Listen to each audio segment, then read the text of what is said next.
Harrison, Helena, Stefan, Bryce, Kyle. "Let's see how she gets back now," Bryce laughed, his voice sharp with malice I hadn't recognized until that moment, cutting through the otherwise tranquil Tuscan evening. Harrison, my husband of 31 years, slammed the driver's door of the rented Alfa Romeo, the sound echoing unnaturally loud in the ancient piazza. The taillights, twin red eyes, grew smaller and smaller, disappearing around the tight bend of the narrow cobbled street. They left nothing but a swirl of dust, the scent of diesel fumes and the fading echo of laughter. Bryce's, and yes, Harrison's too. I stood frozen. My mouth was still half open, finishing a sentence about the excessive price of the wine we'd just consumed. A sentence Harrison had clearly taken as yet another criticism, another attempt to control him in front of his younger, adoring colleagues. The argument, simmering since lunch when I'd begged him not to have quite so much grappa, had flared ugly outside the small trattoria. Now it was rendered meaningless by this unthinkable act. "He's coming back," I whispered to myself, the words tasting like ash. Curious stares pricked my skin from locals enjoying their aperitivo at sidewalk tables. This is just to scare me, to teach me a lesson. But the knot in my stomach, cold and hard as the centuries-old stones beneath my feet, tightened its grip. Minutes stretched into an eternity, then coalesced into an hour. The sky, moments ago a painterly swirl of sunset orange and lavender, bruised into a deep, unforgiving indigo over the unfamiliar town. A town whose name, something like San Quirico Dorcas, I couldn't even pronounce correctly, let alone navigate. Harrison's colleagues, Bryce sharp-sighted and ambitious, young Kyle eager and easily led, had been celebrating Harrison's latest legal victory, a bruising corporate battle he'd won through sheer ruthlessness. This trip through Tuscany, supposedly a delayed anniversary celebration for us, had quickly morphed into Harrison holding court, accepting their flattery, recounting war stories. I, Eleanor, 54, former archivist, current manager of Harrison's domestic and social life, had become inconvenient baggage.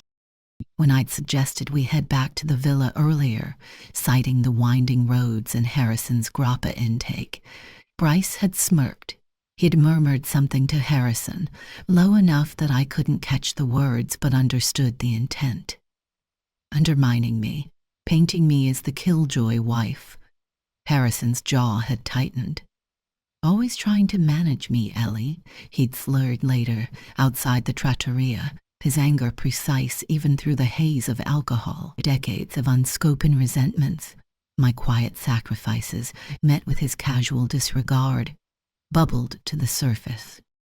"Your purse has your passport, right?"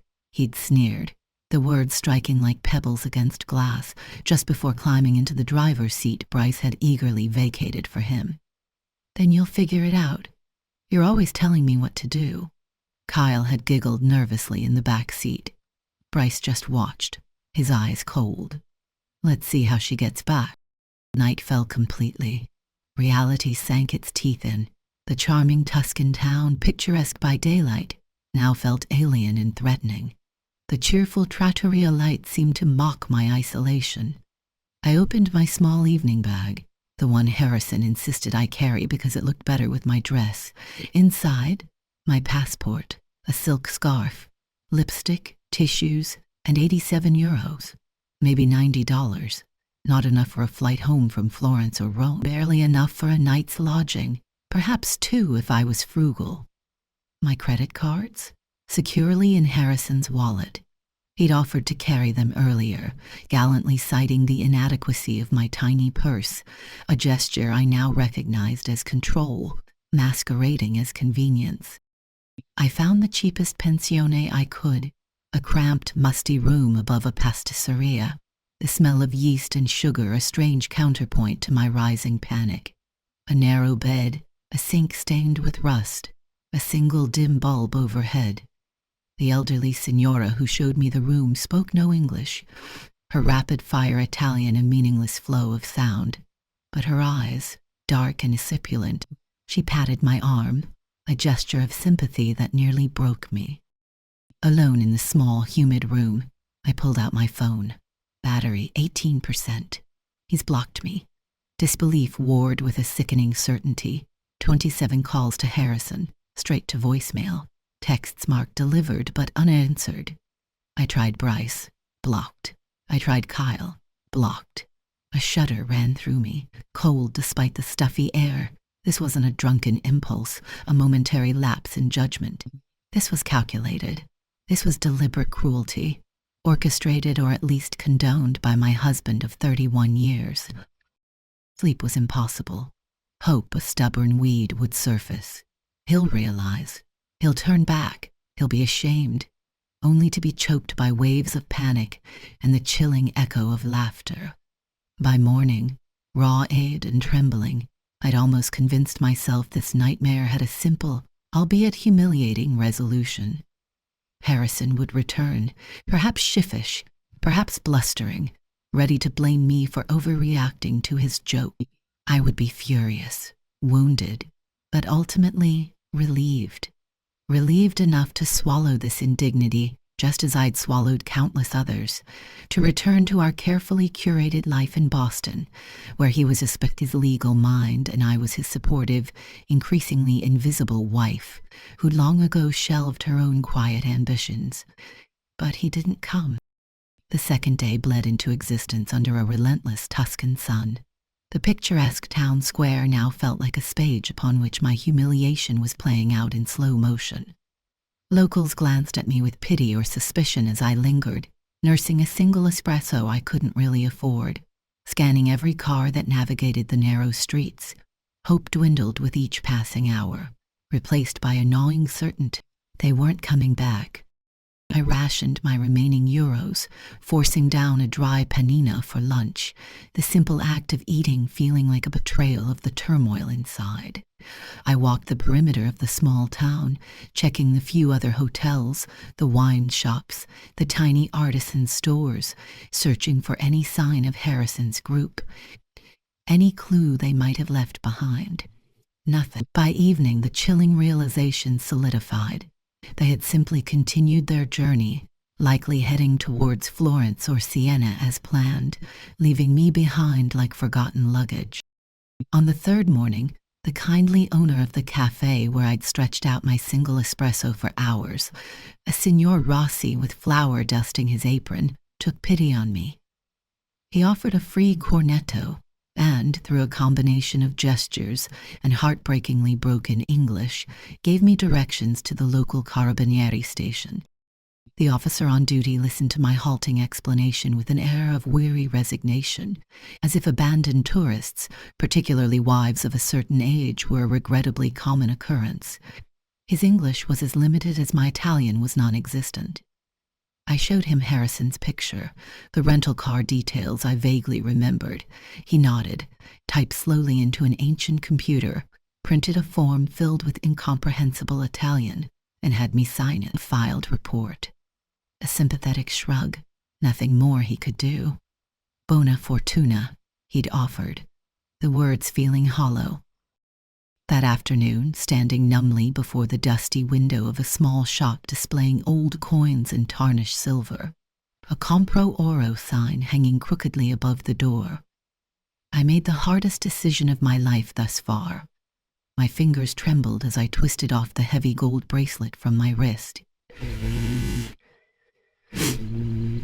It wasn't my wedding ring, that felt too final, too symbolic of a complete surrender I wasn't ready for. But this bracelet, Harrison had given it to me for our 25th anniversary. An ostentatious piece, chosen more for its weight and carat value, I suspected, than for any understanding of my taste. It represented the gilded cage, the material compensation for emotional neglect. The shopkeeper, a man with eyes like dark olives, examined it under a loupe, weighed it on a small scale, and made an offer in rapid-fire Italian, holding up fingers to indicate the euros. It was far less than its worth. America? The shopkeeper suggested, counting out the worn euro notes, his tone implying it was the only logical destination. Call family? I nodded numbly, stuffing the cash into my purse, the absence of the heavy gold on my wrist feeling strangely liberating. Family.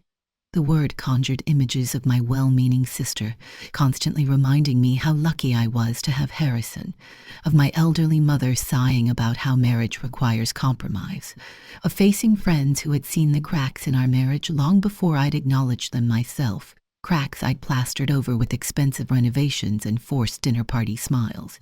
Explaining this deliberate abandonment, felt impossible, humiliating.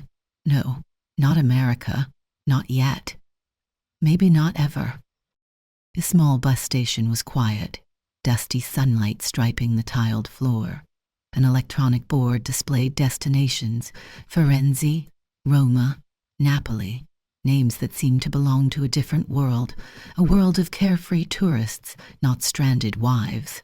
An overnight bus south, connecting to ferries, perhaps, to somewhere unexpected. Somewhere Harrison, in his predictable arrogance, wouldn't think to look, assuming I'd either be waiting meekly in that Tuscan town or already halfway across the Atlantic, tail between my legs. My finger hovered over my sister's name in my phone contacts. One call and she'd wire money, lecture me soundly and alert Harrison.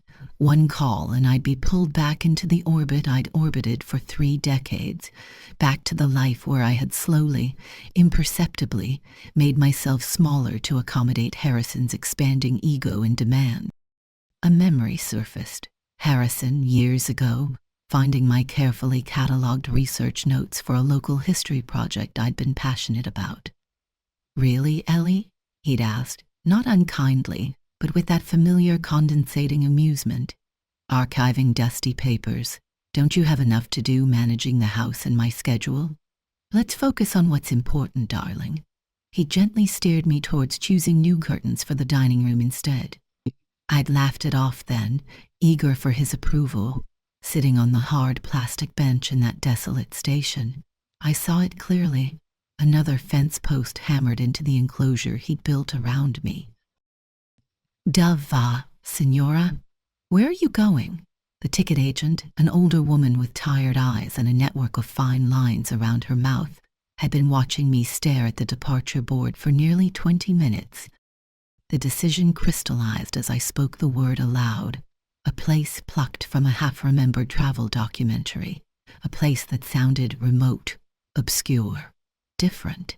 "Croatia," I answered, surprising myself. "The furthest coastal village you can get me to from, maybe Ancona or Split."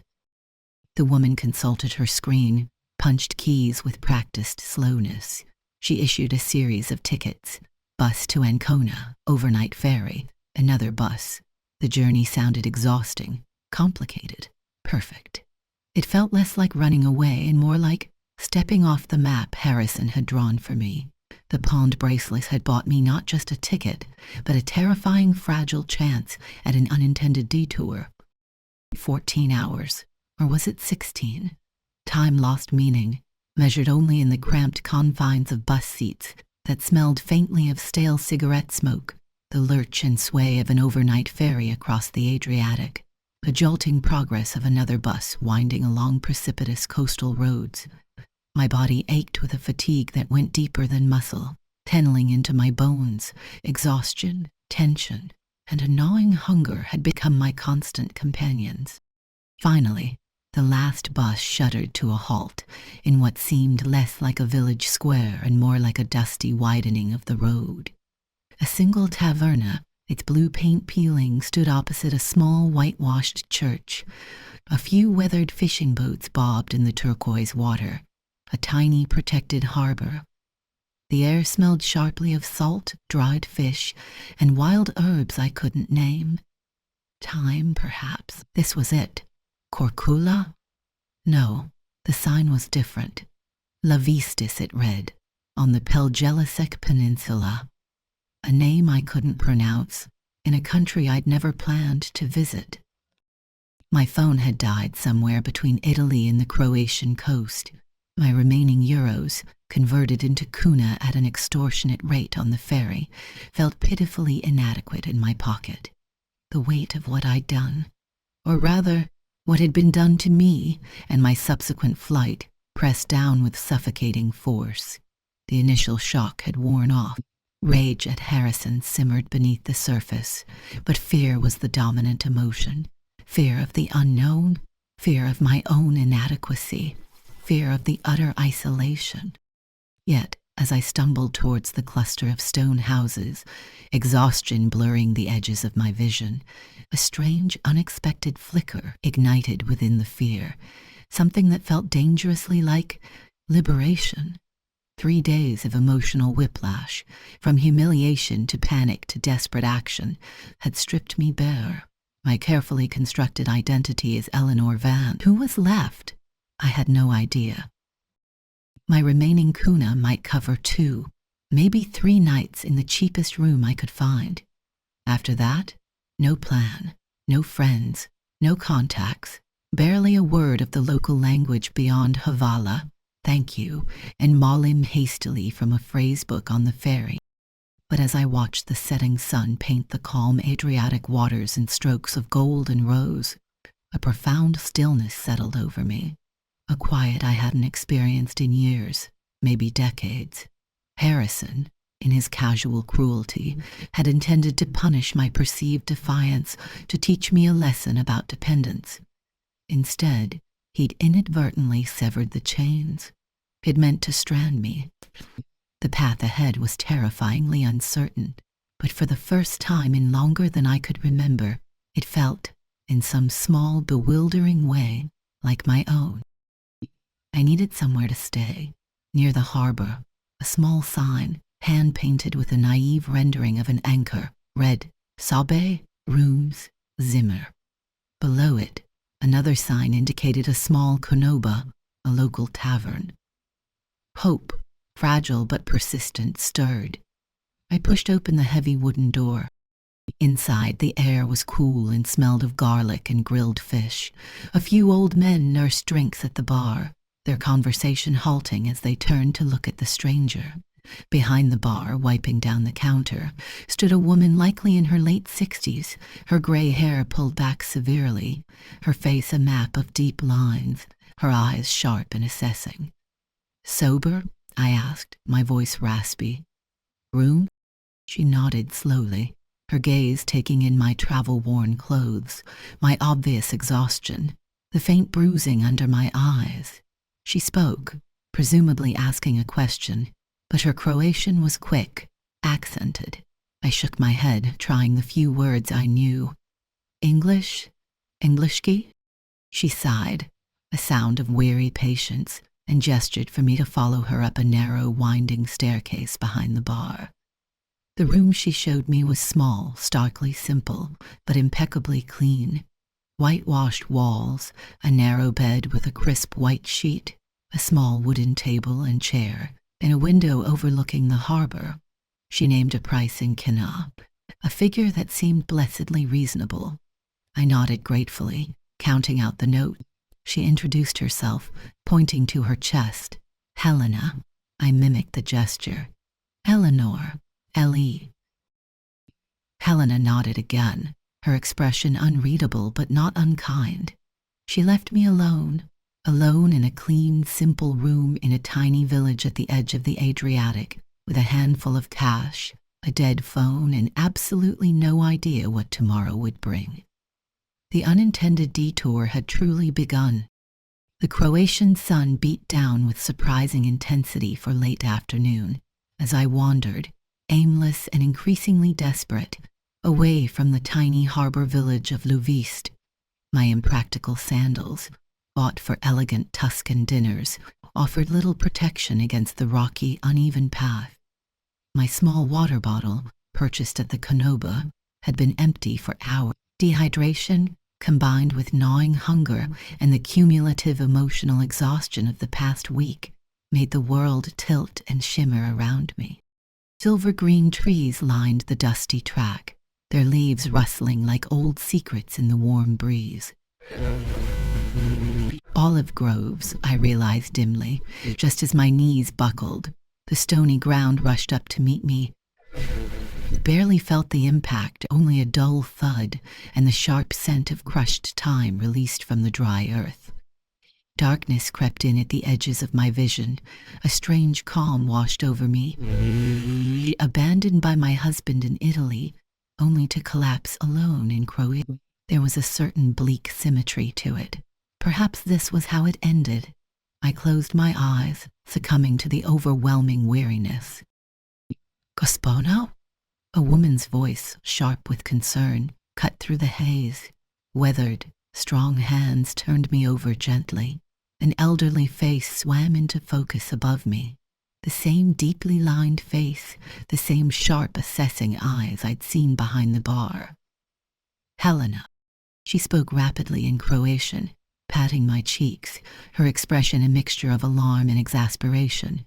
She produced a metal canteen, unscrewed the cap, and held it to my lips. Cool water, tasting slightly metallic, revived me enough to sit up, though my head spun violently. Helena helped me to my feet, her small frame surprisingly sturdy as she supported my weight. She pointed back towards the village, then towards a narrow path leading further up the hill, towards a simple stone farmhouse nestled amongst the olive trees. She made walking motions with her fingers, her expression firm. I nodded weakly, lacking the strength or will to resist. She guided me slowly, patiently up the dusty track, her arm a solid presence around my waist. The farmhouse kitchen welcomed me with the scent of drying herbs hanging from dark wooden beams, and something savory bubbling on an ancient wood-fitch stove. It was simple, rustic, spotlessly clean. Helena settled me onto a worn wooden bench at a heavy table before pouring cool water into a glass. She ladled steaming broth, thick with vegetables and tiny pasta shapes, into a bowl and placed it before me. My stomach growled audibly at the aroma, prompting the first genuine smile I'd seen from her, revealing surprisingly strong white teeth. That evening passed in a haze of broken communication. Using gestures, the few Croatian words I knew, and eventually the universal language of tears, I tried to convey my situation, the abandonment, the lack of money, the uncertainty. Helena listened intently, nodding occasionally, her expression shifting from sternness to something resembling understanding, or at least profound sympathy. She spoke softly. She showed me photos of her own family. A smiling son, his wife, 2 small grandchildren living, she conveyed through gestures pointing far away, in Australia. Daleko, far. Her eyes held a familiar shadow of loss and distance. She offered me a small, simple bedroom off the kitchen, clearly a spare room, perhaps her son's old room, with whitewashed walls, a narrow bed covered by a thick hand-woven blanket, and a small window looking out onto the moonlit olive grove. Too exhausted and overwhelmed to protest or worry about imposing, I collapsed onto the bed and fell into a deep, dreamless sleep, the first truly restorative sleep I'd had in days. Morning arrived with the crowing of unseen roosters and the irresistible aroma of fresh bread and strong coffee. Clean clothes were folded neatly at the foot of my bed, a simple cotton skirt and blouse, clearly old but freshly laundered. They hung loosely on my frame, a stark reminder of the weight I'd lost, but felt blessedly comfortable after days in the same travel-worn outfit. In the kitchen, Helena beamed at my appearance, immediately serving coffee, thick slices of bread still warm from the oven, a small bowl of local honey and fresh goat cheese. Daylight and nourishment cleared my head somewhat, replaced by a wave of embarrassment. This stranger had taken me in, fed me, clothed me, asked for nothing in return. I needed to explain, to offer payment I didn't have, to figure out my next move. Using the charging cable Helena produced for my now revived phone, miraculously, my old European adapter fit the socket. I pulled up an online translation app. Slowly, painstakingly, I typed out my gratitude and my intention to return to the village, perhaps find some work, figure things out. Helena read the translation on the small screen, her face immediately falling. She shook her head vigorously, pointing outside where a sudden breeze rustled the olive leaves, then pointing emphatically at my still blistered feet, then back at the spare room. "Tuscany," she insisted, tapping her chest, then mine. "Stay." It was one of the few commands I understood implicitly. Over the next few days, I made several tentative attempts to leave, each met with Helena's gentle but firm resistance. Once, with my small bag packed and shoes on, she intercepted me at the door, her expression so genuinely wounded that guilt washed over me like a cold wave. She took my hand, her grip surprisingly strong, and led me back to the kitchen table, pressing another cup of strong coffee upon me. She mimed rocking a baby, pointed to the photos of her grandchildren, then pointed at me again, then made a sweeping gesture around the small farmhouse in Olive Grove. The message, though unspoken, was clear. She was lonely. My presence, however temporary, filled a void. Perhaps she saw in me a project, a stray to be mended. Perhaps she simply saw another woman adrift. Rather than feeling manipulated, my heart ached with a strange mix of gratitude and shared melancholy. I slowly unpacked my bag. Each day brought new, simple routines. Helena showed me how to gather eggs from the small flock of chickens pecking around the stone walls, how to properly hang laundry on the line so the sea breeze would catch it just right, how to weed the small but prolific vegetable garden without pulling up the precious herbs. The work was physical, grounding, blessedly straightforward after the complex emotional landscape of my marriage. My body, accustomed to Pilates classes and careful suburban walks, protested initially. New aches appeared. My hands, soft from years of avoiding manual labor, developed blisters, then calluses. But with each passing day, the work felt less like a chore and more like purpose. More importantly, the constant frantic cycling through Harrison's betrayal began to quieten, replaced by the simpler concerns of watering tomatoes, learning the Croatian word for eggplant, or mastering Helena's technique for making pogača, the local flatbread.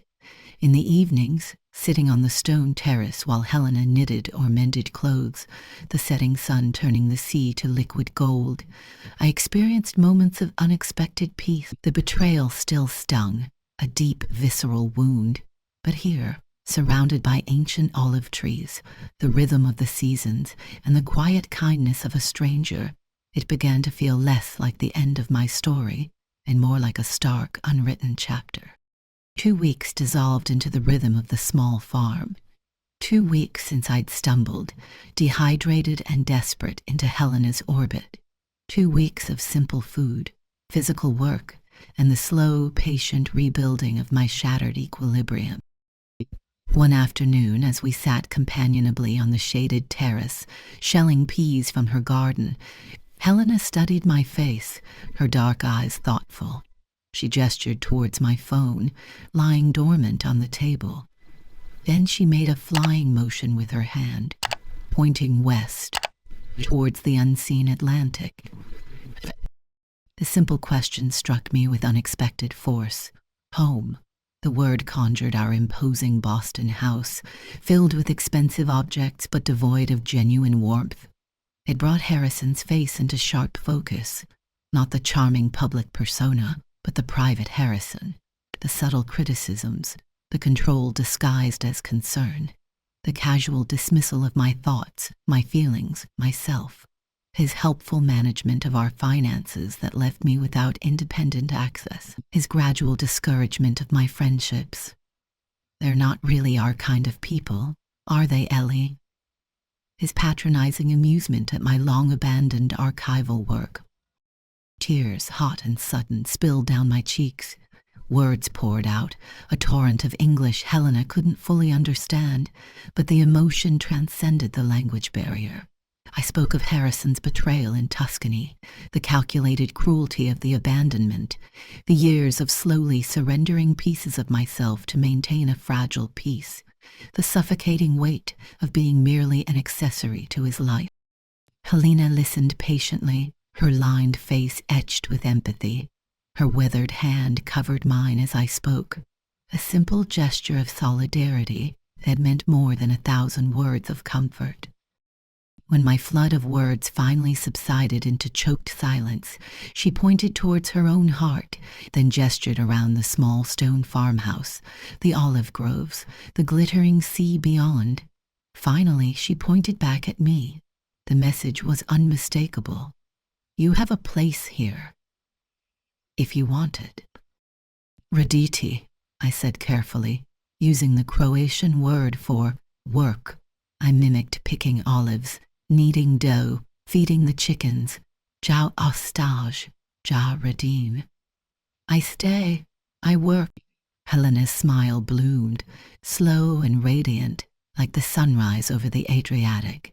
She nodded, squeezing my hand firmly before returning her attention to the peas, as if we had just agreed on something as simple as tomorrow's menu, rather than the complete, terrifying, exhilarating redirection of my life. My decision to stay marked the beginning of my true, albeit informal, apprenticeship. The very next morning, Helena woke me while the stars still pricked the pre-dawn sky. She handed me sturdy work boots, too large, probably belonged to her late husband or her absent son, and old, patched trousers. Half asleep, I followed her out into the cool gray air, towards the olive groves that climbed the rocky hillside behind the farmhouse. Masline, Helena said, pointing to the gnarled ancient trees, their branches heavy with ripening fruit. She demonstrated the proper technique, gently combing the branches with a small wooden rake, letting the olives fall onto nets spread carefully below. My first clumsy attempt sent showers of leaves and twigs cascading down, along with precious few olives, earning me a patient correction and a demonstration repeated with painstaking slowness. By mid-morning, the sun was high and hot. My shoulders ached with unaccustomed exertion. My city-soft hands, despite the ill-fitting work gloves Helena had provided, were developing new, painful blisters. Boston hands, Helena teased gently at our midday break, examining my palms with a wry expression. She disappeared into the cool dimness of the farmhouse, returning with a small jar of pungent dark green salves that smelled strongly of beeswax and unfamiliar herbs. The cooling relief was immediate, as she carefully spread it across my raw skin. "Sutrabolya," she promised. "Tomorrow better." And, surprisingly, she was right. Each day brought slight improvement. My technique became less clumsy, my movements more efficient. My strength grew, my muscles hardening, my hands toughened. Within a few weeks, I could work alongside Helena for hours without feeling utterly depleted, taking a quiet pride in the growing piles of harvested fruit on the tarp spread beneath the ancient trees. The sorting process, done in the shade of the stone terrace in the late afternoons, proved even more demanding than the harvest itself. We sat at the long wooden table, meticulously separating the olives, the perfect, unblemished ones for Helena's small batch of premium oil she sold locally, slightly bruised or marked ones for everyday use. The damaged ones, Helena explained through gestures and a few shared words, were destined for making soap. Her eyes were sharp, missing nothing. She gently nudged my hand, pointing out a tiny imperfection I'd missed, guiding my inexperienced eye to distinguish the subtle variations in color and texture. Gradually, her corrections became less frequent. Usis Brazo Stefan, the elderly fisherman from the harbor, who sometimes joined Helena for coffee, commented one evening, observing me expertly sort the last basket of the day. "You learn fast," he spoke slowly, his Croatian simpler, easier for me to grasp than Helena's rapid cadence. It was perhaps the highest compliment I'd received since arriving, and a warmth spread through my chest, displacing some of the lingering chill of uncertainty. My education extended beyond the olive groves into Helena's kitchen, a space that initially intimidated me with its lack of modern conveniences and reliance on intuition rather than measurement. In Boston, I'd considered myself a competent cook, capable of producing elaborate dinner party menus from glossy magazines to impress Harrison's colleagues. But Helena's cooking was different. It was elemental, rooted in generations of knowledge passed down through hands and observation. Letage, she'd command. Watch. Her hands, gnarled but deft, would knead dough for bread with practiced motions I struggled to emulate. My first loaves emerged from the outdoor wood-filled oven misshapen, either gummy in the center or burnt to a crisp. Veshba, Helena encouraged. Practice, breaking off a piece of even my worst attempt to taste it, nodding thoughtfully. Svejajo opad, she stated firmly. All learning involves waste or calm acceptance of imperfection felt revolutionary. In my previous life, mistakes were failures to be hidden, sources of shame. Here they were simply stepping stones. The simplicity of the meals revealed how artificial my American diet had become. Here, almost everything came from Helena's land, or the immediate vicinity. Vegetables picked moments before cooking. Eggs collected that morning, cheese bartered from a neighbor with goats. Fish caught by Stefan that afternoon. The flavors were intense, vibrant, needing little more than the pungent local olive oil, a squeeze of lemon, and herbs gathered from the rocky hillside. My body changed. The designer clothes I'd arrived in hung even more loosely as unnecessary weight melted away, replaced by lean muscle developed through physical labor. My skin, once reliant on expensive creams, took on a healthy glow from the sun, the sea air, and Helena's simple olive oil soap. The anxious, accommodating ghost of Eleanor Vance was fading, replaced by someone else, someone I was just beginning to meet. As my Croatian vocabulary slowly expanded, moving beyond simple nouns and verbs into halting sentences, Helena and I found new ways to connect. During breaks from harvesting or evenings on the terrace, she would bring out a battered photo album, pointing to black and white images of herself as a young woman, surprisingly stern-looking in her wedding photo. Smiling shyly beside a fishing boat, I learned she had been a seamstress before marrying her late husband, a fisherman like Stefan. She had run this small farm alone for nearly 15 years since his passing. "Tea?" she asked one evening, mimicking typing on a keyboard. "You?" Hesitantly, I took out my phone, scrolling through old photos I hadn't looked at in years. Pictures of my archive work from before my marriage felt too distant, too irrelevant. Instead, I showed her photos of the intricate needlepoint tapestries I used to create, a hobby I'd pursued passionately in my 20s before Harrison's demands and the children's needs gradually consumed all my free time. Helena studied the detailed images with genuine interest, pointing to specific stitches, making appreciative sounds. "Lijepa," she murmured. "Beautiful, Pamitan priestess, clever fingers." Her simple validation of this forgotten skill, something Harrison had always dismissed as quaint. One rainy afternoon, when work in the groves was impossible, Helena retrieved a large basket filled with colorful fabric scraps and skeins of thick wool.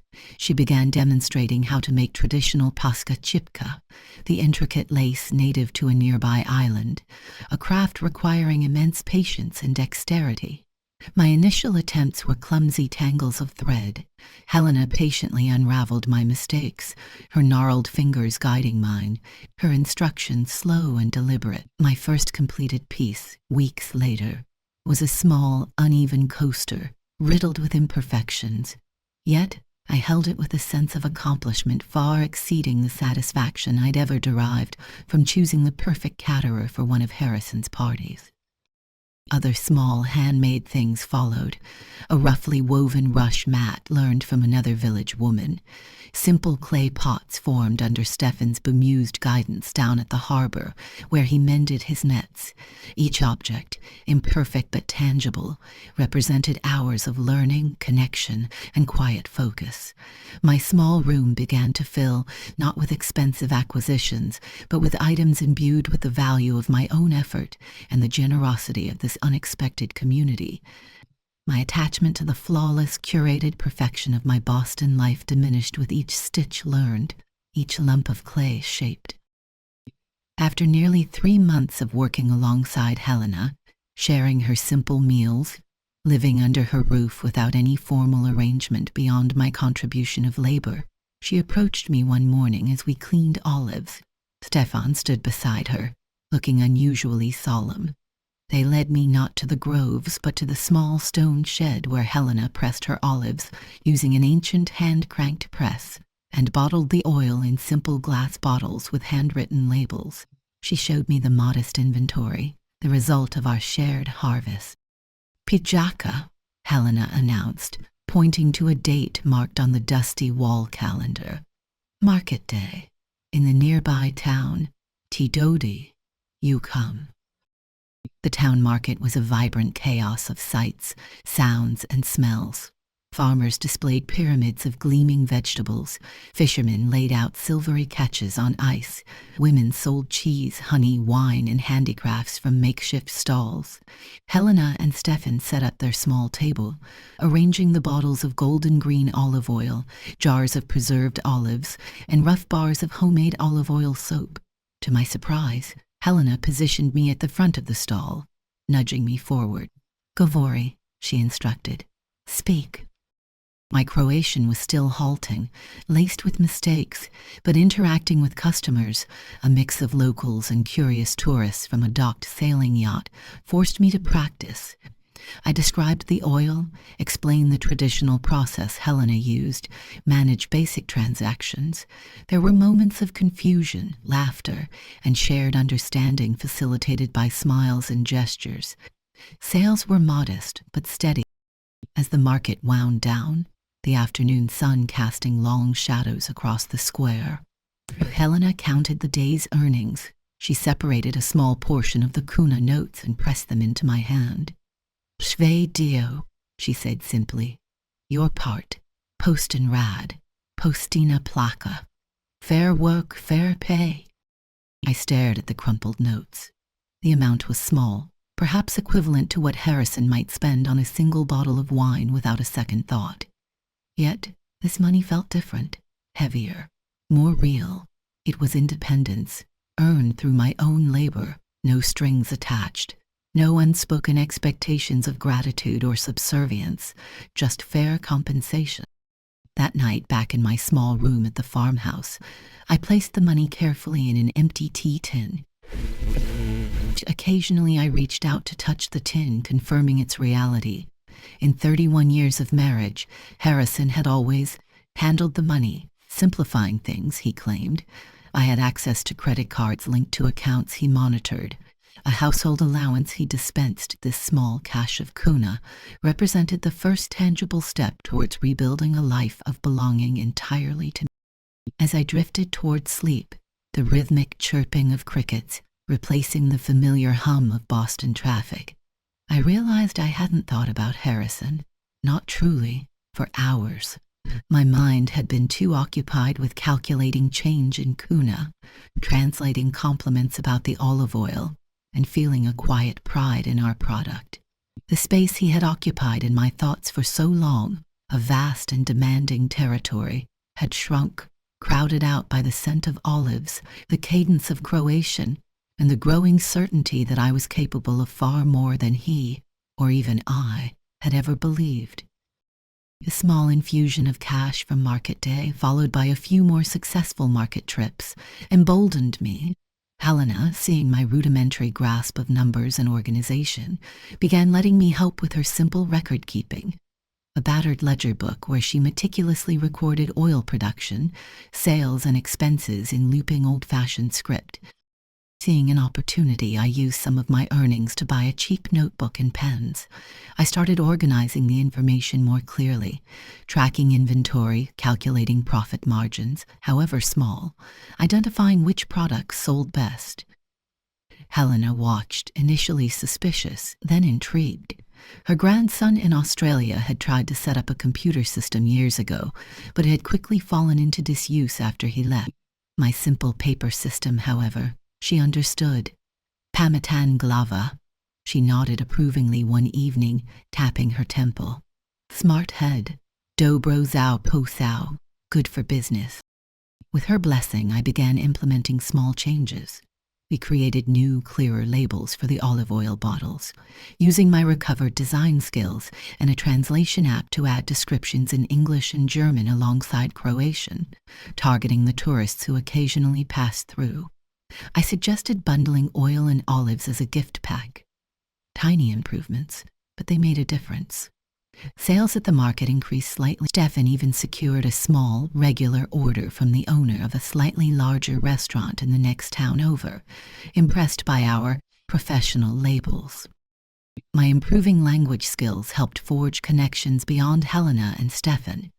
The woman at the tiny post office started greeting me by name. The baker's wife invited me for coffee, a rapid-fire Croatian immersion session fueled by strong coffee and sweet pastries, where I learned more about village life and local gossip than I could from any phrasebook. I was still an outsider, the strange American woman living with Helena, but the curiosity was slowly being replaced by a cautious acceptance. One warm evening, Helena announced we were invited to dinner at Stefan's house near the harbor. His daughter and her family were visiting from Split. It was my first real invitation into a local family gathering. Dressed in my cleanest borrowed skirt and blouse, I felt a nervous flutter as we walked down the hill towards the village light. The evening was a boisterous, joyful affair, filled with laughter, loud conversation I only half understood, grilled fish, local wine, and children running underfoot. Stefan's daughter, Maria, spoke excellent English, having worked on cruise ships. She looked at me with open curiosity. "Helena tells us you are staying," she said, her tone friendly. "She seems happier since you arrived." Later, as the plates were being cleared, Maria drew me aside near the open kitchen window, the scent of jasmine heavy in the air. "My father, he worries about Helena," she confided quietly. "Alone in that farmhouse. It's too much work. My brother is in Australia. He won't come back. We try to convince her to move to Split with us, but—" She sighed. "She is stubborn, like the olive trees." She paused, then looked at me directly. "She says you learn fast, that you work hard." Before I could respond, Stefan cleared his throat from the doorway. He spoke to Maria in rapid Croatian. She listened, then turned back to me, a thoughtful expression on her face. "My father and Helena, they have been talking. They are old now. The farm, the olives. It needs younger hands. Helena cannot manage alone much longer." My breath caught. I knew where this was going. Maria continued softly. "They wonder, if you plan to stay, perhaps there could be an arrangement, a partnership, to help Helena keep the farm going." The proposition hung in the warm, jasmine-scented air. A partnership, here, in this remote corner of Croatia. It was madness. I barely knew these people. I was a foreigner with a past I hadn't shared, running from a life I hadn't yet dismantled.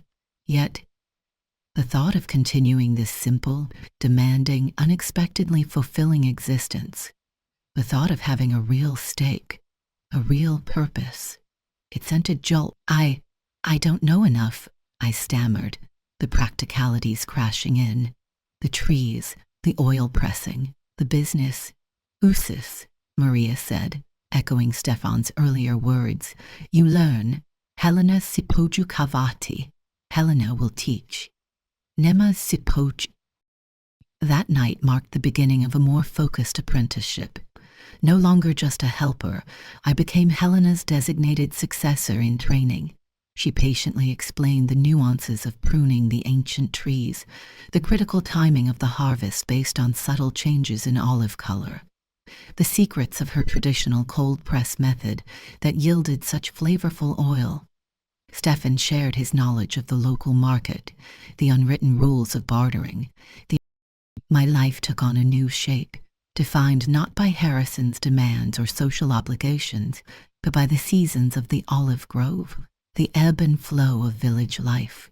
The possibility of a real future here, tentative but tangible, began to take root. But just as this fragile hope solidified, my precarious peace was shattered.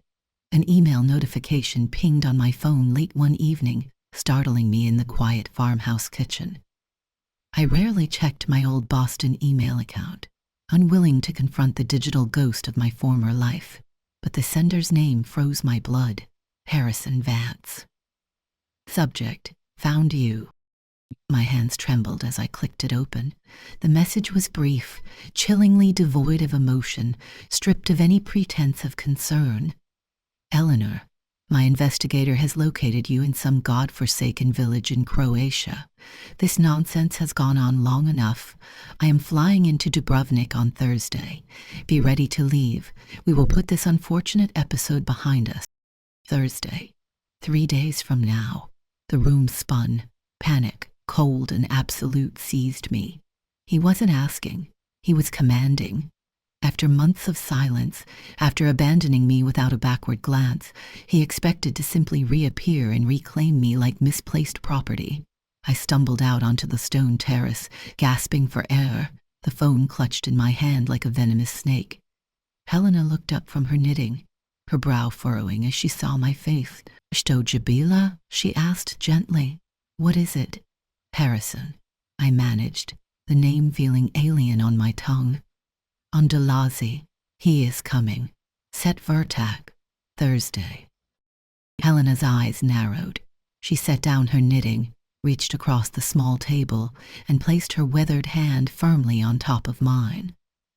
"Ovo jo dom sada," she said, her voice low and fierce. "This is your home now." She tapped the stone terrace beneath our feet. "Tibiras. You choose." The truth of her words, simple and profound, settled over me like a shield. For the first time since Tuscany, I felt not just adrift, but anchored. Harrison was coming, but the woman he expected to collect would not be there. He would find someone else entirely. The days leading up to Thursday passed in a haze of anxious activity and quiet resolve. There was no question of packing bags or preparing for departure. Instead, I prepared for battle. With Maria's long-distance help via phone calls and emails, translating documents and explaining procedures, I contacted a lawyer in Dubrovnik she recommended. I gathered my thoughts, scribbled notes. Helena watched me with quiet approval, offering potent cups of coffee and silent solidarity. Stefan stopped by more frequently, ostensibly to discuss olive yields, but his steady presence felt like a reinforcement. Thursday dawned bright and clear, the Adriatic glittering under a perfect azure sky.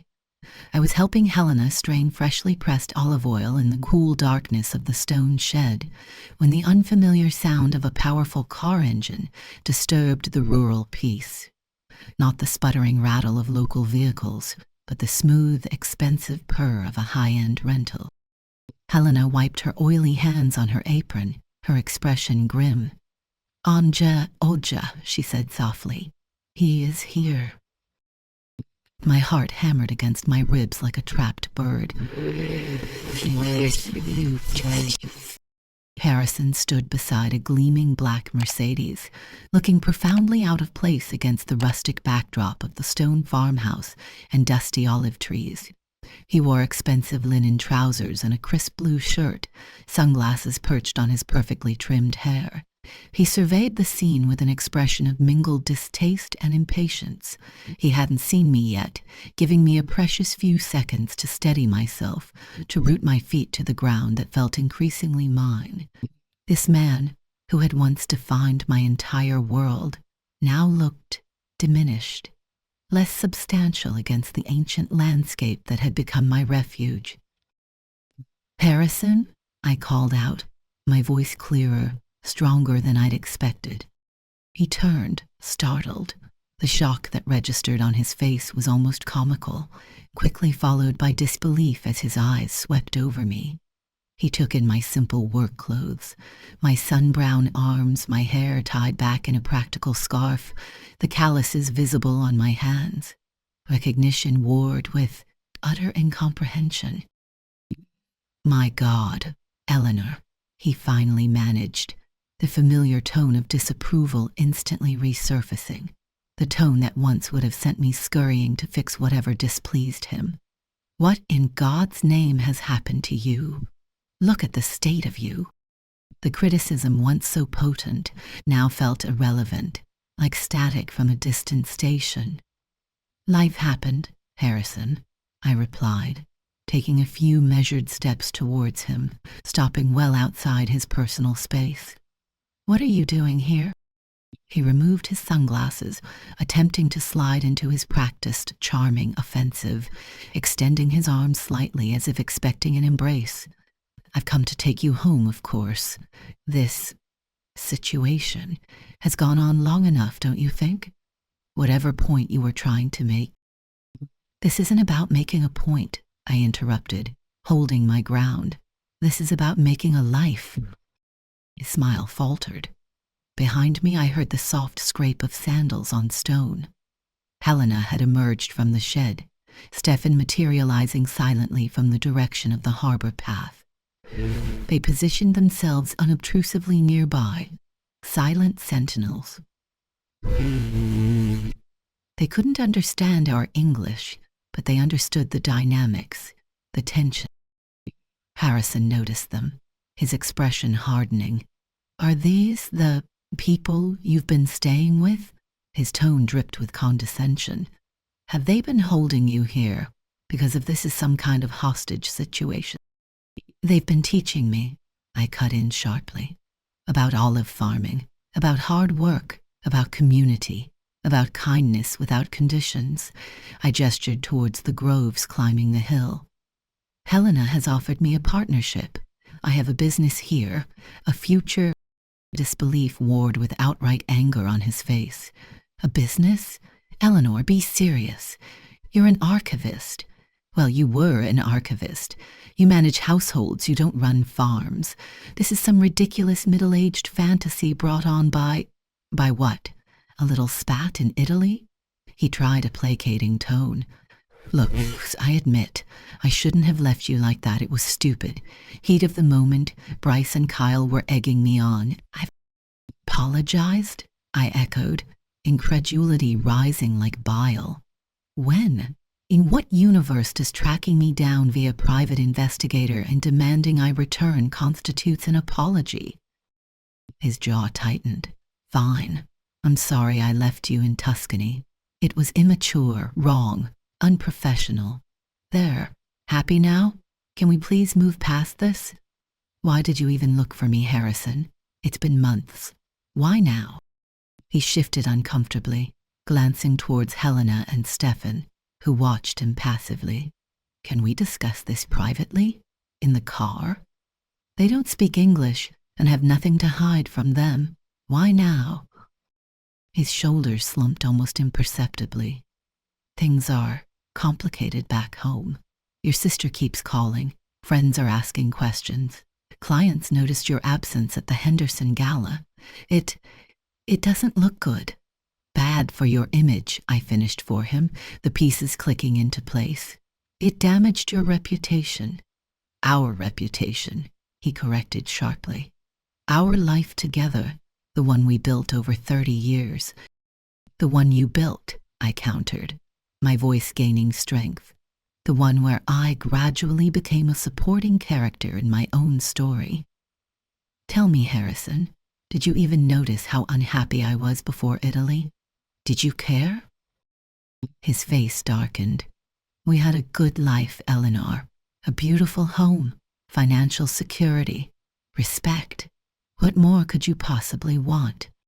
"Purpose," I said quietly but firmly. "Connection, agency over my own choices, dignity." I gestured towards the simple stone house, the ancient olive trees. "I found all of that here, in a place you dismiss as primitive." "This isn't you," he insisted, desperation creeping into his voice.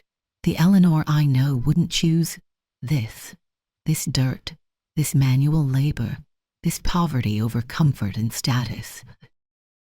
A small, genuine smile touched my lips. "You're right, Harrison. The Eleanor you knew wouldn't have. But that woman, she ceased to exist somewhere on a dark roadside in Tuscany. The woman standing before you now makes different choices." Helena stepped forward then, pressing a folded document into my hand. It was a simple, handwritten agreement we'd drafted with Murat's help, outlining the terms of our partnership, witnessed by Stefan. Though she couldn't follow our words, Helena sensed the moment. I unfolded the paper, holding it out towards Harrison. "I have legal ties here now," I stated. "A business partnership, responsibilities, a home." I reached into the pocket of my apron, pulling out the envelope the lawyer in Dubrovnik had prepared. "And these are divorce papers, Harrison, ready to be filed." He stared at the documents as if they were venomous. "You can't be serious," he whispered, shaking his head. "You'd throw away everything for this?" He gestured dismissively at the humble farm. "I'm not throwing away anything, Harrison," I said, stepping forward and placing the divorce papers firmly in his rigid hand. "I'm choosing something real, something better." I met his shocked gaze. "You left me, remember? You drove away laughing. You just never expected I'd find my own way back. To myself." His fingers closed reflexively around the envelope. His face cycled through shock, fury, and finally, a deep, wounded pride. "You'll regret this," he said, but the words sounded hollow, defeated. "When the novelty wears off, when you're 60 and still hauling olives under a hot sun, you'll remember what you gave up." "Maybe," I conceded softly, "but I'd rather risk regret over choices I made myself than live with the certainty of regret over a life chosen for me." Stefan stepped forward then, placing a steadying hand on my shoulder. He said something quietly to Harrison in Croatian, his tone firm but not unkind. "What did he say?" Harrison asked, his voice barely a whisper. I translated Stefan's simple wisdom. "He said the road back to Dubrovnik is long. You should leave now to reach the city before dark." Harrison looked from Stefan to Helena, then back to me, finally registering the finality in the air. This wasn't a negotiation. This wasn't a rescue mission gone wrong. This was goodbye. Without another word, he turned, got back into the gleaming Mercedes, the divorce papers clutched in his hand, and drove away down the dusty track, leaving the scent of bruised pride hanging in the air. Helena slipped her arm through mine. Together, the three of us, the abandoned wife, the resilient widow, the quiet fisherman, turned and walked towards the farmhouse. My farmhouse now, too. The evening chores awaited, olives to bottle, dinner to prepare, the simple, tangible tasks of the life I had chosen, the life that had chosen me. My husband had meant to break me. Instead, he had, inadvertently, led me home.